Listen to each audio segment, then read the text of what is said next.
everyone. This is Don Smith, and today I'd like to welcome a special guest, actually a really good friend of mine and a colleague. We've worked a number of years together, Mr. Gary Hart. And Gary, how you doing? Good. How are you, Don? I'm doing good. Gary's at his home up in the Sacramento area, and it looks like I'm sitting out over the ocean. You guys like my new setup, but this was actually a picture from the other day, just an iPhone photo, and I'm having fun with the software here. So I'm really excited to have Gary on. I've been wanting to have a guest on the show like once a month. And over Christmas, I got good and lazy and took about 4 weeks off, but we're up and running again. And today, Gary's going to talk about your camera's vision. And I know in the world of digital and what we can do with multiple exposures and HDRs and stacking frames and all that good stuff, I know because I've worked with Gary for so long, he takes the approach as a film shooter, like he's still shooting film, which I think is very cool. But before we get started, Gary, if you could just tell the audience a little bit about your background. Sure. I've been doing photography professionally for about 20 years now. Before that, I was a serious amateur. I had a career in what you call technical communications before that. So I was a tech writer and tech support and training, that kind of thing. And then started doing art shows while I kept my day job. And then almost, gosh, it's been close to 20 years ago, not quite, but almost, I left that and started doing photo workshops, which is what I do now. For a while, I was doing both photo workshops and art shows, which I really enjoyed, but that was like running two different businesses. So the workshops seemed to be doing better for me, and so I just stuck with that. You and I, Don, we met. Gosh, it's been almost 20 years ago. We met in a blizzard in Yosemite. Perhaps you remember. I do. I was driving today, and I started thinking, how many years ago was that? I came up with at least 17 years ago, but I think it was 2005. Wow. I think it was 2005. 19 years. 5 or 6. Anyway, it's been a long time. We're closing in on 20. It's been a long time. And at that time, it could have been 2006, because I think I was just thinking about getting started with workshops, and I did my first one later in 2006, and asked you to assist me. Didn't really know what I was doing, but we managed to fool them until we figured it out. And by the way, I do remember we ran them from dark 100 till the end of the day. We ran them. We did. We've learned some stuff. We have. But I do know almost from the beginning, they were filling up. And I think part of the reason was this is before everybody else was doing workshops. I think it'd be a lot harder to get started today than it was back then. So by the time the economy crashed later in, like 2008 or so, we had a really good, solid customer base. And so we were able to ride that through without any real impact and then carry it on. And you and I have both gotten to the point where I would say 2/3 to 3/4 of our workshops are repeat customers, which is great. I mean, we've made fantastic friends. It's just been really good, and we've had a lot of great memories. Together, you and me, with our workshop people, and then on other trips too. I look over my shoulder. I'm looking at that picture, which I'm actually going to present later, but the picture from Grand Canyon, the rainbow with the lightning. I know we were there together with a workshop group, and a lot of other things that we've done together. So just real quick, I do my own workshops in Death Valley. I'll be going to Death Valley next week, actually. And then I've got Yosemite, winter, spring, and fall. So I'll have a couple in February and a couple more in April. And then again in October, I do Grand Canyon Monsoon. I do a Grand Canyon raft trip in the spring, Grand Canyon Monsoons in usually early August, late July, first couple weeks of August usually. And then Eastern Sierra, Hawaii, both of those are Hawaii's mid-September, and then Eastern Sierra at the end or early October. That's a fall color workshop. And then there's the workshops we collaborate on. We'll be going to Iceland here in a couple weeks, which is a blast. Iceland in January or February, not as cold as a lot of people think, but still pretty cold. And then New Zealand, which is just, which we both just a love. highlight. I just can't get enough of New Zealand. If I could move there, I think I would. Yeah. So those are really nice. The other workshops that I do, of course, are 3 or 4 or 5 days long. But our New Zealand and Iceland workshops, those are 10-day workshops, and it's a little bit different. We've got a driver, and in that respect, it's a little easier on us. So anyway, it's not a bad way to earn a living. No, it's not. We've met some fantastic people. I mean, I just had no idea how much the people part of it would mean to me. And I know in Iceland, the group that we've got coming in Iceland is just a fantastic group. I think I know almost everybody, and most of them. So I saw the list. It's going to be a really fun group. Yeah, and then I come back for a week and turn around and go back over to Norway. And I was looking at that list this morning. By the way, I'll plug that workshop because we have a few spots left open. It's all repeat customer, multiple time repeat customer, not just once or twice. I mean, it's going to be like old friends week in when I get over.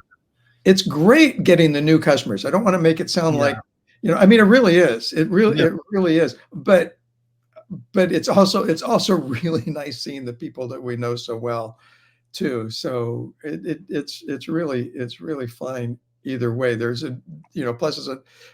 I can't think of many minuses, but there are real pluses both ways. Yeah. Well, hey, if you're ready, I'm excited to see what you have to show. And your topic is your camera's vision. And I'm going to have you go ahead now, Gary, and share your screen. Okay. And this will just take a few seconds, everybody, for us to do the little technical thing we have to do here to get Gary's screen up and going. And then we'll take a look at all of Gary's fantastic images. So as soon as I see your little icon pop up on my end, there we go. I am going to add you now. And go ahead, Gary, and take it away. Okay, I'm going to come back to that one in just a second. But one of the things that I talk to my workshop students about a lot is the way the camera sees the world, and the importance of understanding the way the camera sees the world. Because, leading workshops, you get to see a lot of other photographers. And one of the things that I see people struggling with is them trying to force the camera to capture the world the way they see it. And in the first place, it's impossible. It's literally impossible to photograph the world as the eye sees it. There's so many things that are different. There's, dynamic range and focus and motion, and it's the camera's world is constrained by a rectangular box. So there are just a lot of different things that are different. And I think rather than trying to force your camera to do something that really isn't capable of doing, it's better to understand the way the camera sees the world and use that difference to creatively share the world, share aspects of the world that the human eye doesn't see.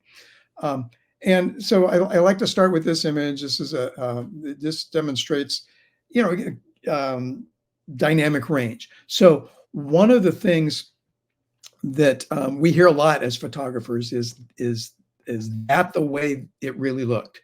Um, and you know, and I think there's a little bit of skepticism when people ask us that question, like we somehow faked it. No, we're not faking it. But this is not the way this scene looked to my eye. But this is the way it looked to my camera, because I understood my camera's limited dynamic range and leveraged that to basically I underexposed it. So this is Half Dome here, El Capitan here, Half Dome here, and Don, you were here with me for this. Yeah, I You know, remember we this. have very similar images from this morning, but you know how hard I worked to plot this. This wasn't an accident. I, you know, figured out where the moon was going to rise and when we should be there. We actually had a workshop group there. I scheduled a workshop Mhm. around this, and but still, this is the first time I tried this shot from this location. And I, so I, I I, have to interject, Gary, yeah, because I do remember this vividly, and I gotta tell the people out there that uh, sometimes they just don't know how hard or how much the yeah, photographer is stressing that it's all going to work out. And yeah, I can remember this being a very cold morning, and we showed up in the dark, yeah. and This was you May. were sweating bullets, not Yeah, literally, but yeah, inside. I knew you were yeah. you I were stressing. I had been building it up, and I Yeah. knew how special it could be if it happened. But boy, I'll tell you, when I saw that little sliver, just the first little tip of moon start to slide out here, Oh, it was it awesome. was it was just ecstasy. But the point I like to make with this image is that to my eye, to our eye, everybody there, we could see detail in El Capitan, and we could see, you know, not a lot. I mean, it was dark. It was definitely dark, but you know, when you're out there in a, you know, just in the pre-dawn twilight, you can make out, you know, shape and a little bit of detail. So we could see, you know, some trees down here, and you know, some texture in the granite. But really, what I wanted to do was to use my camera's limited dynamic range to create silhouettes, because El Capitan and Half Dome are so distinctive. Um, they they stand out just as silhouettes. So I got their shape, and then by underexposing it to turn these black and just get the shape against the sky, I also saved the color in the sky, which was starting to brighten up. So, but rather than letting the sky wash out by capturing detail down here, I underexposed it, um, held some color in the sky, and got the shape of El Capitan and Half Dome, this is a uniquely Yosemite image, because I mean everybody, I don't say everybody, but most people recognize these outlines. They're so distinctive. Yeah. So again, to my eye, to everybody's eye, there was a lot more information in the scene. I wanted to simplify it to just color and shape. And then of course having the crescent moon here was, you know, was the perfect kicker to the whole thing. Um, so, but you know, the image I had up here just a second ago, this image, this is the same thing in the other direction. This is a high key shot. Again, everything I saw, everything you see here that's white in here, this was blue sky. But I knew if my camera was not going to be able to bring out the detail on the underside of this poppy, the color on the other side of this poppy, and capture the blue sky.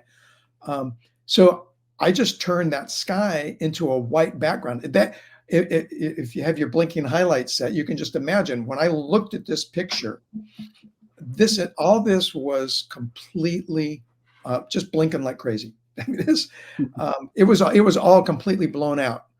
I have one more picture too, where I did a similar thing. Let's see, where are the dogwood? There we go.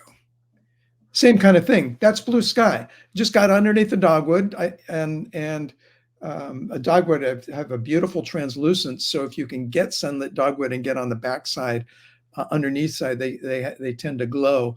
And then I turn the blue sky into just a white background for the dog bread. As I think you may have mentioned, and I'll elaborate.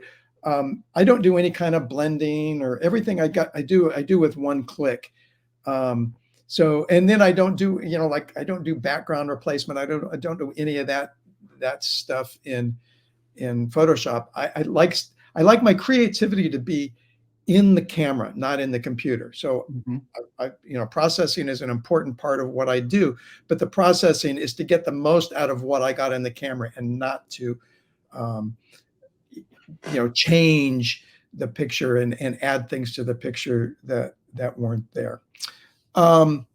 So that's a dynamic range. One difference between the human vision and the camera's vision. Another one is range of focus. So let's see. We've got, to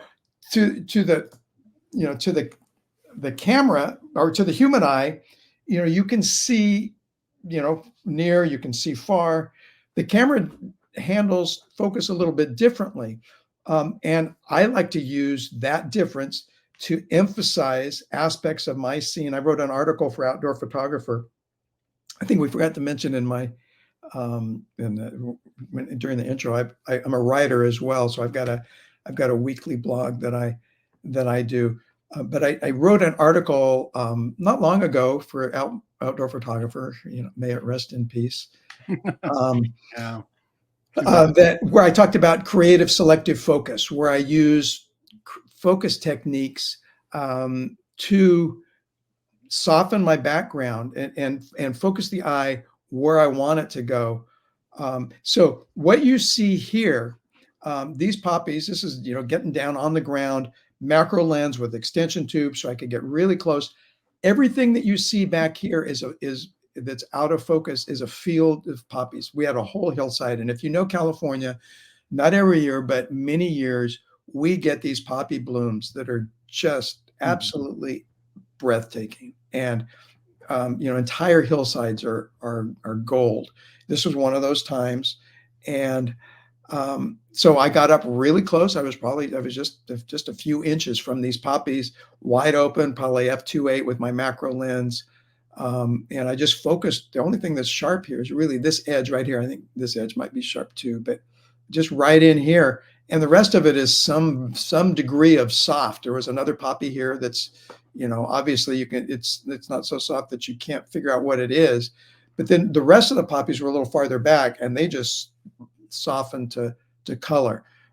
That's not what my eye saw. That's what my camera saw. And it's a matter of understanding the settings and the focus techniques to make this happen. This is not something that I did in Photoshop. This is something I did in the field. So when my eyes were there, this is not what my eyes saw. As soon as I looked through my viewfinder, it's what I saw, because I had my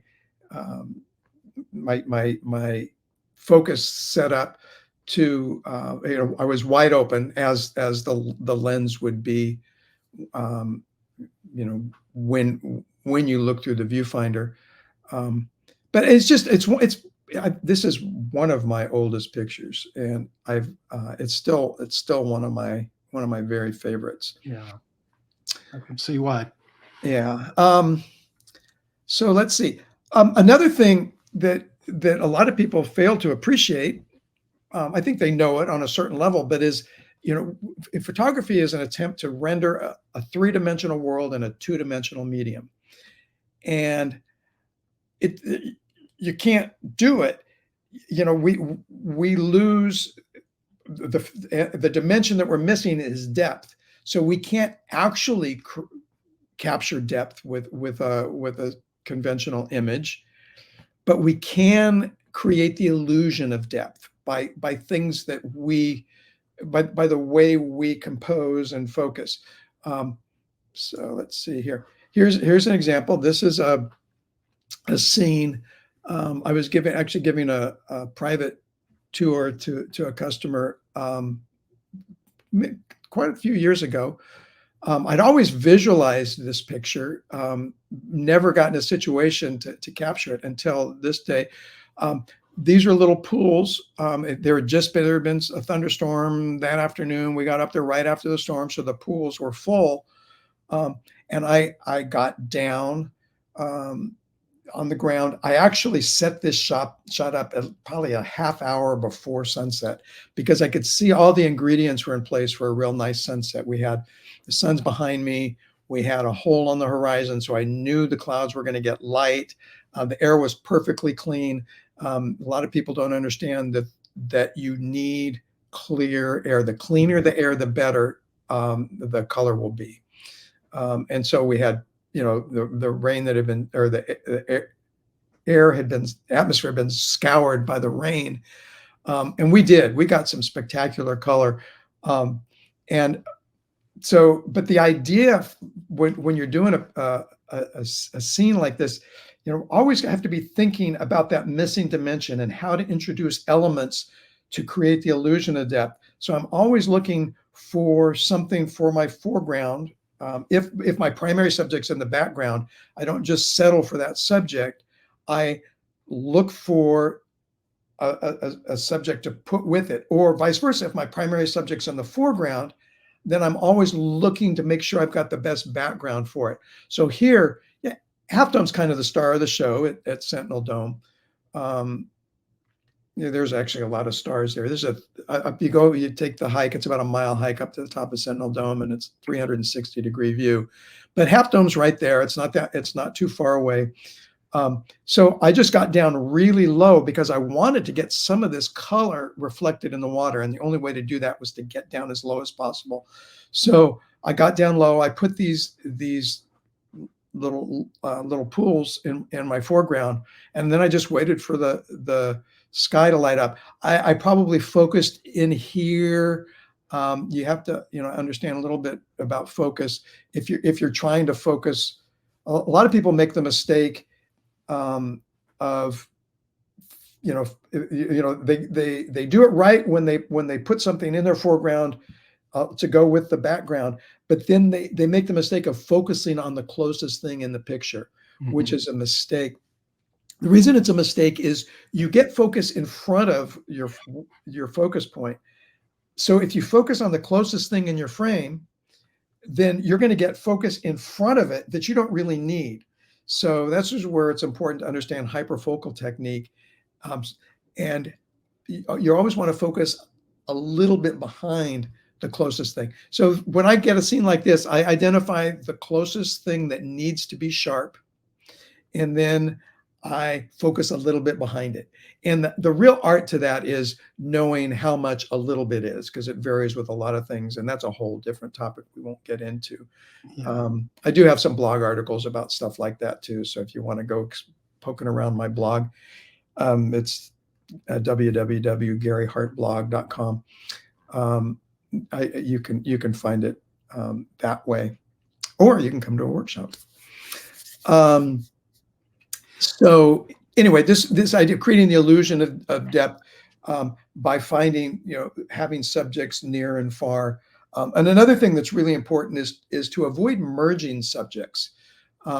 Sometimes you can't avoid that, but to the extent that we can, we at least see things. You've got something at different distances. The less you can have them merged, because it's gonna flatten out. The less you can have them merged, the greater the illusion of depth you can create. Let's see, do I have any others? Oh yeah, I have one other one that just demonstrates the same thing. Let's see, that's not it. And this would be one of these situations, Gary, where while you're looking for this next picture, you and I have both seen over the many years we've taught workshops where it'd be so easy for a student to get seduced by just Half Dome and the beautiful clouds and forget about looking for a foreground. Right. Yeah, absolutely. That's such a great point. There's a real tendency, oh my gosh, look at that great sunset. Oh, and people, they forget to create an image, and they'll shoot the beauty, but you really do have to take the time to create the image that does the beauty justice. Yeah. So I'm not sure what's going to happen here. The picture that I'm looking for is actually not, I don't know. Just give me a second. I'm going to, Sure. yeah, it's okay. We'll just go on. This illustrates the point. This illustrates the point well enough. Okay, so missing dimension. Another thing that we as photographers have to deal with that's different than the human experience is this idea. When you're standing out in nature, you've got basically a 360-degree view. You've got, you can see all of the world just pivoting around. It's a totally different experience. Whereas the camera, when we're creating an image, is constrained by a rectangular box. It's up to us to determine where that box goes. Mm-hmm. So I've got a couple of, here's one. Obviously, this when you're there, this is El Capitan in Yosemite. It's from a location, Valley View, which anybody who's been to Yosemite knows about, or Gates of the Valley, as it has been called as well. But I wanted to focus this image on the reflection. And so it's power that we as photographers have deciding what our viewers' eyes are going to do in the frame and how much of the scene we want to show them. And in this particular case, the reflection, this is just about as good a reflection as you can get. A lot of people think is that Mirror Lake? No, Mirror Lake is Half Dome. It's on the other side of the valley. This is actually the Merced River. But in some autumns, before the first snow has happened, the river can be really low. It doesn't dry. It's actually been low enough that I walked across it at this location, but went up maybe to my knees. But when it gets this low, you can get some just absolutely spectacular reflections here. The recipe for a good reflection, for the best reflection, is still water like this, a sunlit subject, and a shaded water surface. And that doesn't mean you can't get reflections, if the subject isn't lit or the subject does have sunlight on it. But the best reflections, you've got your reflective subject lit and the reflective surface in shade. But I used my camera's limited range, the rectangular box, to emphasize just the reflection. Again, this is a fairly old image that has been one of my most popular. I used to do this. I used to have this one in bins at my art show when I did art shows. And invariably I'd go through, people would have picked the picture up and turned it around upside down. So they put El Capitan upright. And then I'd go back in and I'd put it down the way I captured it and the way I wanted it, to be. Another one that I think illustrates the same thing is this picture here.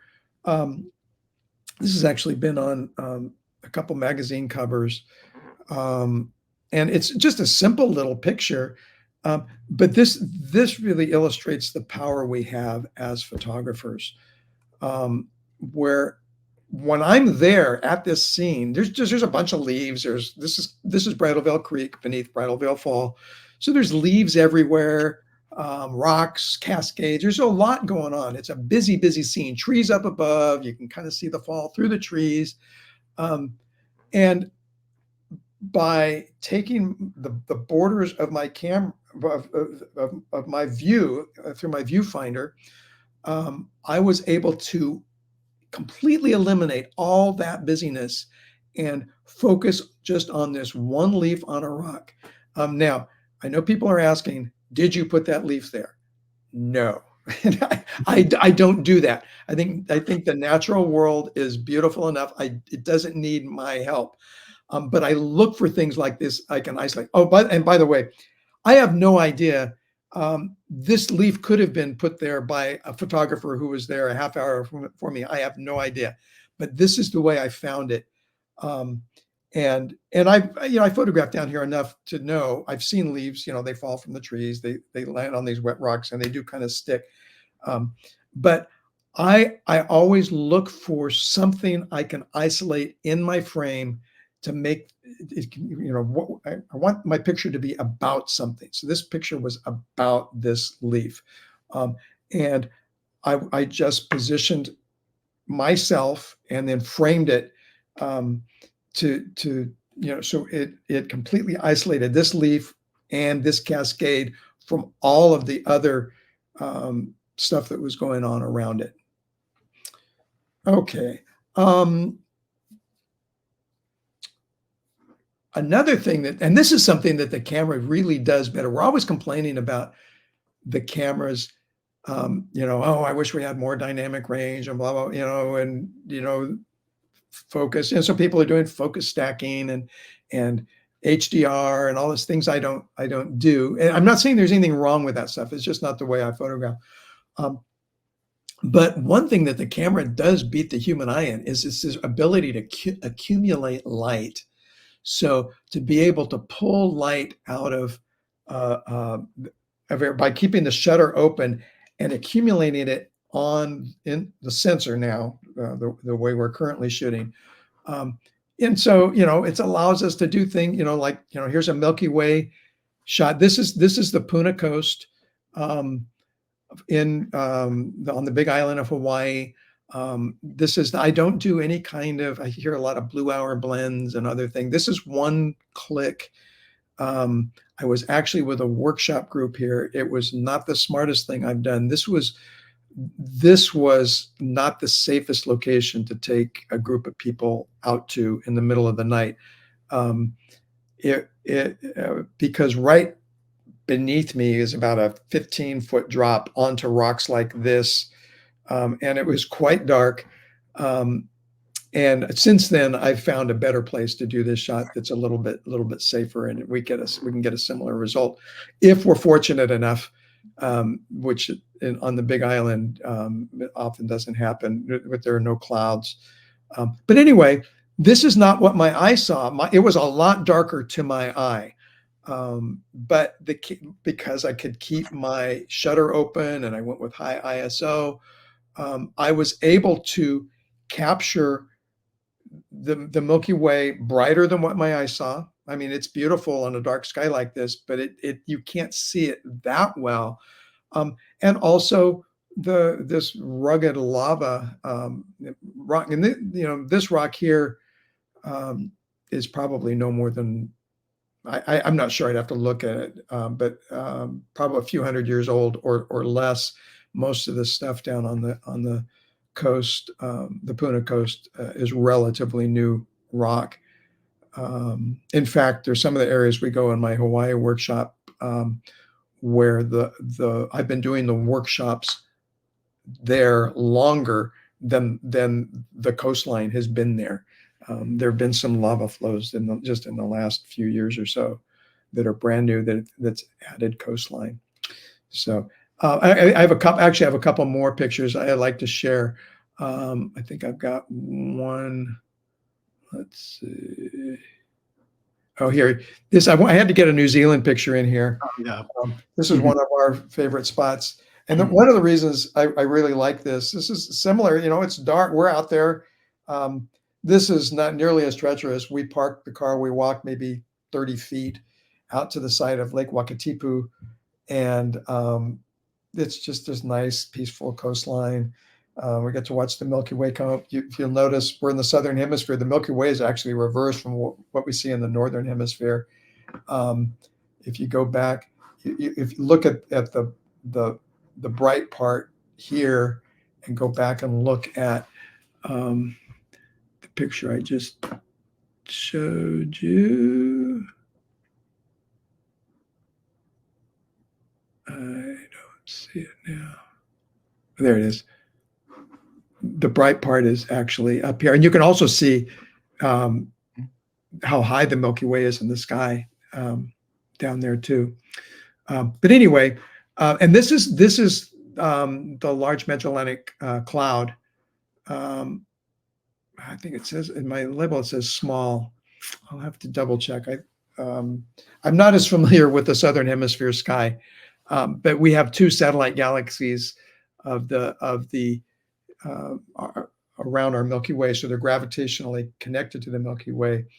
Our Milky Way, our home galaxy, that you can't see in the Northern Hemisphere. They're called the Magellanic Clouds. There's a large one and a small one, and you can see them with the naked eye on a dark sky. We could see them from this location, but nowhere near like that. They're just little tiny fuzzy smudges to the eye, and the camera, because of its ability to accumulate light, can really bring them out nicely. And then do I have one other one? Because this is a little bit different. Let's see.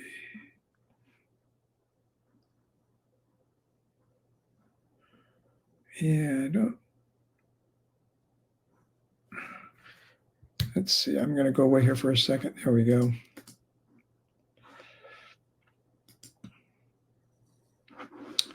And can you see that?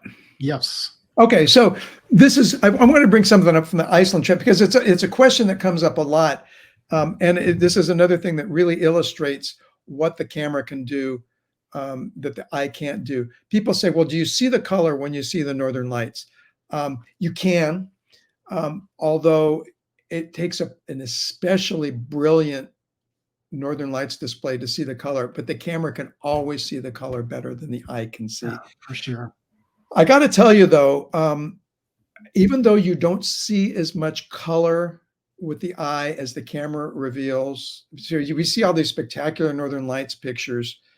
There's nothing subtle about the Northern Lights display, a nice Northern Lights display like this is.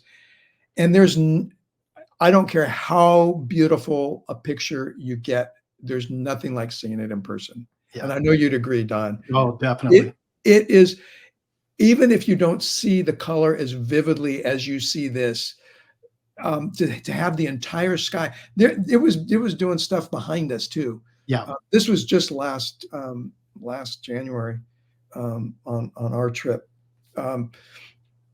But anyway, it is really cool that the way the camera can pull the color out. We saw a little bit of green with the eye. We couldn't really see the red with the eye, but it's there. So, okay. Another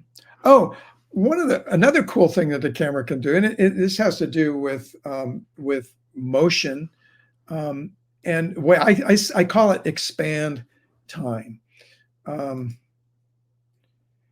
You remember this, Don? I do. Yeah, we were sitting on this was a long time ago. This is, yeah, it really was 10 years ago, something like that. Right at the beginning, just sitting out on the rim at Desert View, the Grand Canyon, which is one of my favorite views. Yeah. There, and it's what's really cool is from there the North Star is just pretty much straight due north, and just doing like I don't know, this is probably a 20-minute exposure.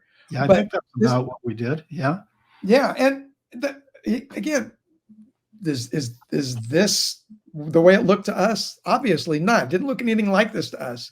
But the camera has this ability you keep the shutter open. I call it expand time. And so it can reveal aspects of the world that we can't see. And so this reveals the Earth's rotation on its axis. The axis happens to be just coincidentally, it just points right at the North Star. That's it is really a coincidence. There's a thing called precession of the equinoxes. It just happens to be right now. So we're basically the axis, does a circle. I think it's, 26,000 years, if I'm not mistaken. But right now we happen to be our axis happens to be pointing right at Polaris, the North Star. So anyway, but even if the star wasn't there, we'd still see these concentric circles. If we just wouldn't have a dot in the center. But it's just a cool thing. I love the way we can share aspects of the world that with a camera that the human experience it can't see. Yeah, Uh, I agree. and another, you know, a little bit more terrestrial. Um, let's see if I can find it.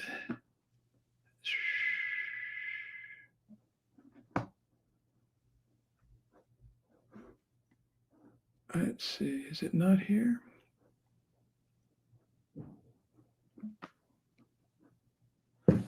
Okay, hold on. Let me go. So I'll go grab it because I like this. There. Again, this is doing the same thing, and just long exposure. It was actually quite dark, not completely dark, but this is a twilight picture. I didn't need an ND filter because it was dark enough. I could do probably a 30-second exposure. But to us standing there, you know, we could see leaves, you know, leaves in the water, and they're kind of floating around. But by opening up the shutter for 30 seconds, we were able to show that there really is a pattern to the way the water is moving. So you can see, you know, here the water is just moving straight downstream, but it gets over in here and it's just these little eddies and it swirls around. And of course, we've got nice fall color, some of those swirls are yellow. The white you see is just foam that's in the water. But again, nothing like what our eyes saw. But it's, you know, it's real. It's what the camera saw. Yeah. And understanding that, I think, is the power that we have as photographers. And I've got one more example. Again, this has to do with motion, because again, our world is moving. Okay, we see more of a video version. It's one of the things I like about still photography is that it allows us to we're freezing the world, whereas when you're looking at a video, for example, the world is moving along at its pace, and if you really want to look at something, what do? You freeze it. I Donna, you know how, you know, we both love photographing lightning. I mean, Yeah. it's Oh, just it's just one of my favorite things in the world. And let's see. So a couple things. I know you were here for this one. oh yeah. And but when you photograph light, and I know you have your own version of this one too, which is pretty cool too. But when you're photographing lightning, it comes and goes so quickly that it's over before it's really more of a memory. By the time your brain processes it, it's a memory. It's gone before your brain can process it. Whereas a camera, if you capture it at the right time, you see how much intricate detail is in there. Yeah. This is something that the camera can do that I think is better than the human experience. We caught this we went inside. this we were watching this storm and it was moving closer, and we actually happened to know that we were in a pretty safe place. We were on the deck of the Grand Canyon Lodge on the North Rim, and there are lightning rods there. We had an electrical engineer in one of our workshops tell us that, oh yeah, no, you're pretty safe here. I felt better about that. It still makes you jump when it happens. Well, So, yeah, and even still, yeah. as soon as this one hit, this was a mile away. This was just I did a quick calculation with a topo app that I've got and determined that this is called Oza Butte, and it is just about a mile away. So we went inside, and we couldn't really photograph. There were a whole bunch of other people out there too, but we could still watch the show from the inside, which was pretty neat. But anyway, this ability, you know, so here, the last picture I showed you, we stretch time by keeping the shutter open a long time. We can freeze it too. A lot of people ask, you know, well, how did you shoot that? You know, did you just click when you saw the lightning? No, that doesn't work. It's too fast. We have lightning triggers, and I mean, it is the actual lightning trigger. People are using that name as a generic. There's only one device that can legally be called a lightning trigger, and that's what we use because they work better than anything else we've tried. They're not fancy by any means, but they get stuff that we've had people with other lightning sensors in our workshops, and we haven't found anything that comes close to capturing the stuff we can capture with our lightning triggers. So what we do is we get our exposure set up, we get our focus, we have certain shutter speeds that we like to get to maximize, to get the right effect. You can't be too fast, but you can't be too slow. And so we help our workshop students do that. But we set it up, focus, exposure, and then and composition, kind of anticipate where the lightning's going to be, and then we just stand back and watch. And it's like fishing; it's like waiting for the fish to strike. Yeah, it's fun. It's a Yeah. lot. Oh, it's great. And the last picture I've got, and I know you remember this one too, Don. Let's see. Again, this is the same. Oh yeah. What a This morning. is just one of our most memorable mornings as workshop leaders, where it was the last morning of, I think it was our first Grand Canyon monsoon workshop. Yeah. That we used to do these workshops together. And the forecast was for nothing. Nothing, clear skies. and sunrise is early, and we had a couple people that just decided to sleep in. It's the last morning. There's clear skies forecast, but this is why you just get up and do it anyway. Because we walked out, and it was when we walked out there this morning. We can walk out here from the lodge where we stay. When we walked out that morning, it was dark, and you could see the flashes on the horizon. It's like, oh my gosh, there's something going on. And so we walked all the way out to the point, and we just had the most incredible display. It lasted a couple hours. Oh, and it moved across from left to right. So that was from east to west. It just moved right across the rim. And at some point I'm looking and I'm going, I say to Don, you know what? We might get a rainbow, because I could see there was a hole on the horizon. And sure enough, just a few minutes later, there was oh, you know what? I don't think I said that to you, because you had stopped down the trail a little bit far. I must have said it to somebody else. You had stopped down the trail a little bit farther because you had just had your knee replaced. You did. right. That's right. You deserved a medal for that trip. You were 3 weeks out from a knee replacement, and you came to the workshop. I forgot about that. Yeah. That's right. So you were just down the. You were praying the lightning would get nowhere near me, because you guys could run and I could barely walk. But you still, I know you got a shot. You got a nice shot too. Yeah. Maybe of this same thing. But anyway, and sure enough, here came this rainbow. And so people say, well, that's fake. It really isn't. This was a 1/3 second exposure. I mean, I was just pointed in that direction with all my exposure settings set up and just letting my trigger my camera. And it just, those three things strikes happened in that 1/3 second.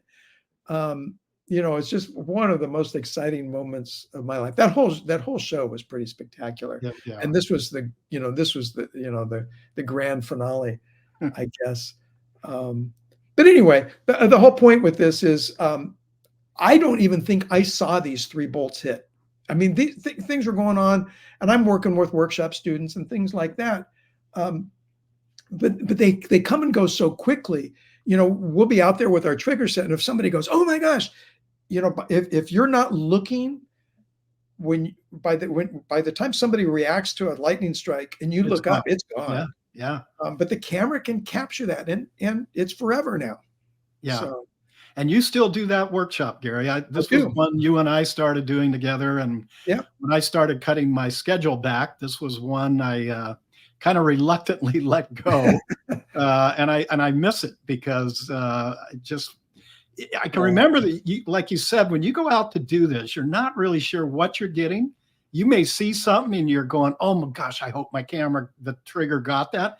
Mhm. And then when it's all over, we go running back into our rooms Yeah. and we're just chimping like crazy to see if we got these frames. And Yep. I actually saw a picture very similar to this. I was going through a folder this morning of some of my favorite images, looking for something for a project I'm working on. And I came across this image this morning, and I Mhm. know I have one. It's very similar to this. Yeah. Yeah. Yeah.